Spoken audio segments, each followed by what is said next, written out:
Ms. Stefanik.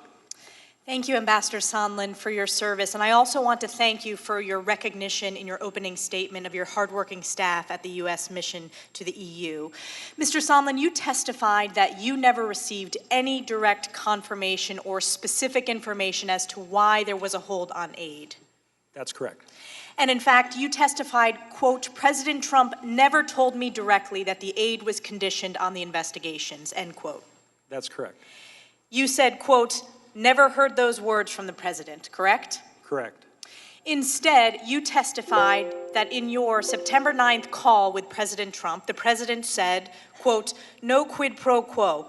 I want nothing. I want nothing. I want President Zelensky to do the right thing, do what he ran on, end quote. Is that correct? That's correct. And the fact is, the aid was given to Ukraine without any announcement of new investigations. That's correct.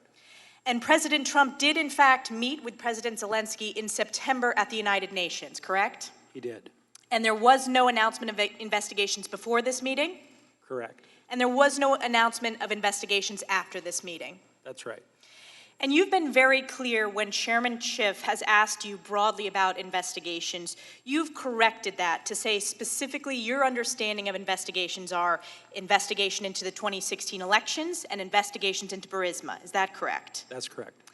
And are you aware that during the Obama administration, the U.S. partnered with the UK and Ukraine on an investigation into the owner of Burisma as part of Ukraine's anti-corruption efforts? I became aware of it today during the hearing. Other witnesses have testified, but yes.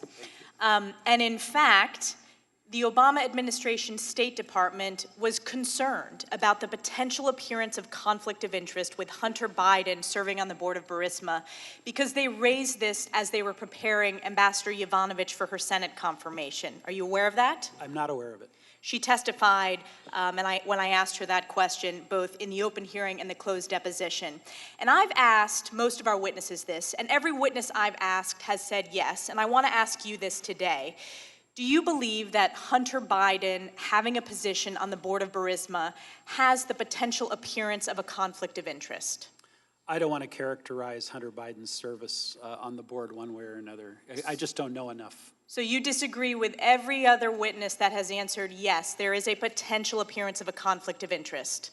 Well, you asked if there was a conflict or an appearance of potential, my quote was, the potential appearance of a conflict of interest. I didn't hear the word appearance. Well, clearly it's an appearance of a conflict. Correct. Clearly it is an appearance of conflict of interest. Again, this is something that every witness has answered yes to or agreed with it could have a potential appearance, and yet we are not allowed to call Hunter Biden to answer questions in front of this committee. Thank you again for your truthful testimony today, and I yield back. Thank you.